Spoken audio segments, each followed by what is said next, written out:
Merhabalar, ben Doktor Cengiz Han. Bugün sizlere alın daraltma ameliyatı hakkında bilgi vereceğim. Alın daraltma ameliyatı, saçlı deri ve kaş arasındaki kılsız alanın azaltılması işlemidir. Bu iki şekilde yapılabilir. Birincisi cerrahi olarak saçlı derinin aşağıya alınma işlemi. İkincisi de saç ekimi yapılarak alındaki saçsız alanın azaltılması işlemi. Biz daha doğal bir sonuç olduğu için alın daraltma ameliyatını öneriyoruz genellikle. Ama alın daraltma ameliyatına uygun olmayan hastalarda ikinci bir seçenek olarak saç ekiminden faydalanabiliyoruz. Saçlı deri çizgisini aşağıya doğru alma işlemine alın daraltma ameliyatı deniyor. Ve biz bu kapamayı yaparken de biz bu iki yarayı birbirine dikerken özel dikişler kullanıyoruz. Ve bu dikişler sayesinde de izi minimuma indirmeye çalışıyoruz. Alın daraltma ameliyatı özellikle hastanın yüzüne bakıldığında burun, çene, burun, kaş ve kaş alın mesafesinde bir uyumsuzluk varsa, alın çok fazla genişse bu hastalarımız alın daraltma için uygun hastalar oluyor.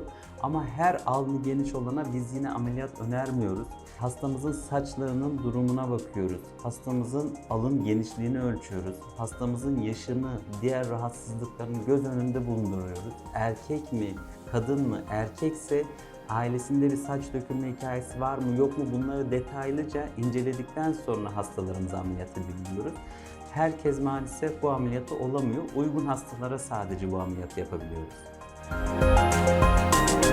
Erkek hastalar özellikle saçların dökülmeye meyilli olduğu hastalardır. Özellikle ailesinde saç dökülmesi hikayesi olan hastalarda veya hali hazırda saçı döküldüğü için alnı geniş olan hastalarda biz alın daraltmayı çok uygun bulmuyoruz.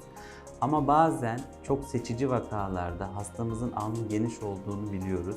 Ama gereğinden fazla bir genişlik varsa bu durumlarda hastamıza kalacak olan izden bahsedip bu ameliyatı yine yapabilmekteyiz.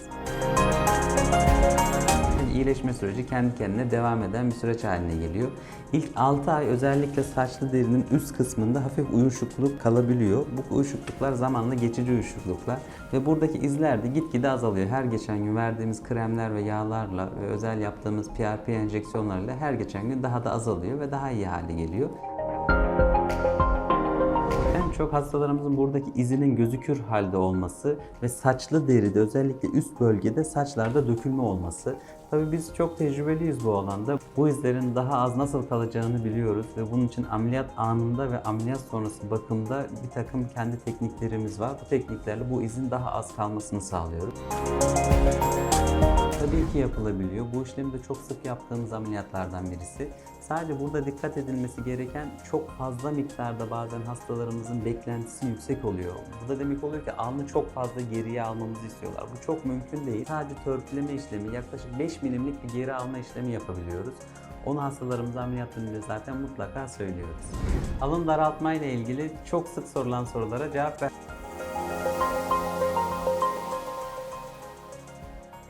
Bize sorun. Herkese iyi günler.